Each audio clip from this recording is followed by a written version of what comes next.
Assalamualaikum warahmatullahi wabarakatuh. Selamat pagi semuanya. Baik lagi dengan Alfiana Emriskia Channel. Kedatangan tamu spesial yaitu Intan Pratininda. Halo Halo, Mbak Mbak. Apin. Halo, Panggil aja Mbak. Mbak Apin. Iya. Iya. Ya, Intan gimana kabarnya Tan hari ini? Alhamdulillah baik. Alhamdulillah. Luar biasa. Kesibukannya ngapain Tan sekarang? Kalau kesibukannya sih yang pasti kuliah ya, karena udah masuk semester 6 nih, udah Ya. menuju mahasiswa tua. Terus jadi banyak matkul-matkul yang ya kalau bisa dibilang sih superior ya, jadinya benar-benar harus memberikan waktu yang lebih yang ekstra buat kuliah gitu. Selain itu ada beberapa organisasi yang masih dipegang dan juga ada beberapa event yang masih dipegang. Masya Allah, jadi aktivis ya. Aduh. termasuknya. Ya alhamdulillah. For your information, Tan ini selain aktif di kampus dan di beberapa organisasi, dia juga sekarang jadi mahasantri ya kan Tan? Ya alhamdulillah diberi kesempatan sama Allah untuk berkecimpung di pondok. Alhamdulillah. Oke Tan, ini banyak banget sebenarnya Tan yang masih bingung ya mengenai kampus mengajar. Apa sih Tan kampus mengajar itu, programnya gimana? Oke. Kampus mengajar itu sendiri merupakan salah satu dari 8 program yang dicanangkan oleh Kemdikbud dalam Merdeka Belajar gitu. Nah, kalau kampus mengajar itu sendiri lebih fokus ke dalam mengajar siswa SD Ya. dan SMP yang grade dari sekolahnya tuh di bawah rata-rata. Misalkan ya akreditasinya mungkin B ke bawah kayak gitu. Nah, jadi Kemdikbud itu untuk melakukan pemerataan pendidikan dengan salah satunya dengan cara menerjunkan mahasiswa yang notabene-nya kan mahasiswa itu kan memiliki adaptif yang tinggi gitu ya, dan memiliki pengetahuan teknologi yang tinggi, dan dirasa itu tuh sangat dibutuhkan untuk pembelajaran di era pandemi ini. Iya. Jadinya tuh itu adalah salah satu dari 8 program, dan lainnya banyak, mungkin ada yang kemanusiaan, terus ada yang pemberdayaan desa dan lain sebagainya. Nah, tapi kampus mengajar lebih ke bagian kependidikannya. Oh gitu. Berarti kemarin Intan ngajar gitu ya?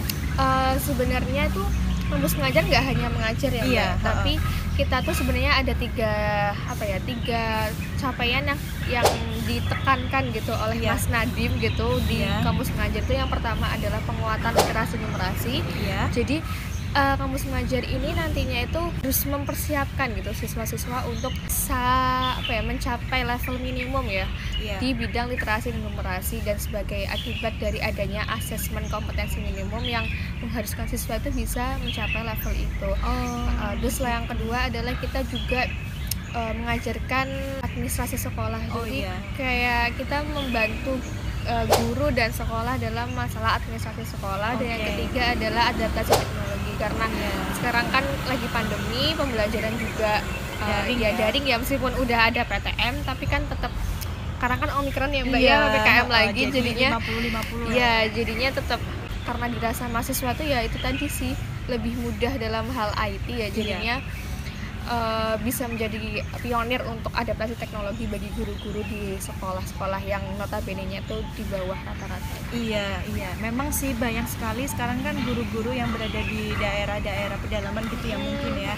Itu kan masih ibaratnya kayak gagap teknologi. Nah, mungkin itu salah satu kalian ya untuk yang membantu mereka gitu. Adaptasi teknologi.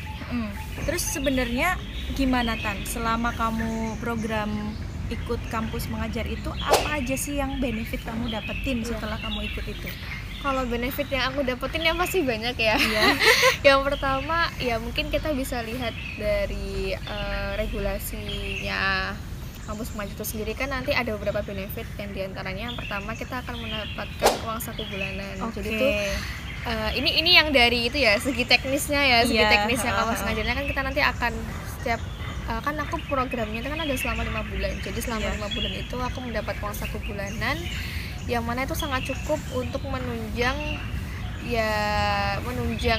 kita selama kegiatan di sana gitu ya, bisa untuk mungkin kita membuat program kerja kita, menjaga program kerja kita, dan juga mungkin untuk uang lelah lah istilahnya, uang lelah kita.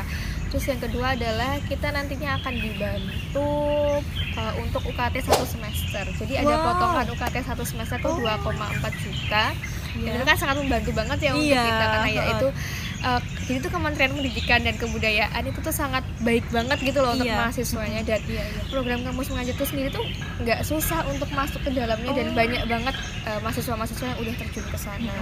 Selain itu juga kita tuh akan dinilai 20 SKS konversi, tapi sebenarnya itu lebih ke masing-masing universitas lagi. Jadi itu nanti akan dibicarakan lagi oleh masing-masing universitas bagaimana cara konversi SKS yang sebanyak 20 SKS itu. Nah, tapi kalau di UNY sendiri ya, kalau akan dari UNY ini, di UNY sendiri tuh nggak yang murni 20 SKS bisa dikonversi, tapi untuk program PK sama KKN tuh biasanya bisa dikonversi. Oh gitu, ya berarti itu sudah masuk ke SKS ya? Bisa masuk ke SKS. Oke, jadi itu ya teman-teman, bisa dapat uang saku gitu. Dan yang pasti pengalaman yang berharga sih. Iya sih, itu pengalaman relasi ya. Iya, kan? Relasi juga. Terus kita juga kan aku nih sebagai mahasiswa pendidikan, kan aku kan di pendidikan juga. Nah, itu sangat membantu aku dalam melihat bagaimana sih keadaan realnya gitu di lapangan, gimana sih aku nantinya kalau misalkan ngajar di kelas, terus nanti aku harus berkoordinasi dengan guru-guru yang lain, terus bagaimana aku membuat perangkat pembelajaran, terus bagaimana cara efektif ketika aku menjelaskan ke siswa itu seperti apa, kan nanti aku juga belajar dari kampus mengajar itu. Selain itu juga gimana sih caranya supaya siswa itu tuh bisa menerima pembelajaran ini dengan aku sisipin dengan teknologi. Nah itu kan juga ya itu aku belajar banget dari kampus mengajar. Challenging itu lah ya buat diri Intan sendiri gitu.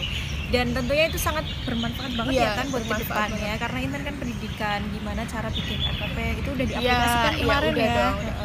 Oke, nah itu ya teman-teman, jadi silakan nanti kalau misalnya mau ikut kampus mengajar, siapin dari sekarang. Nah kira-kira apa sih Tan persiapan yang perlu disiapin buat teman-teman yang mungkin tahun ini pengen ikut kampus mengajar? Oke, oh ya mungkin for your information aja, kampus mengajar angkatan 3 tuh udah dimulai Mbak. Oh udah dimulai? Udah dimulai. Nah, tapi mungkin untuk teman-teman yang nantinya akan mengikuti kampus mengajar angkatan 4 itu bisa banget disiapin dari sekarang.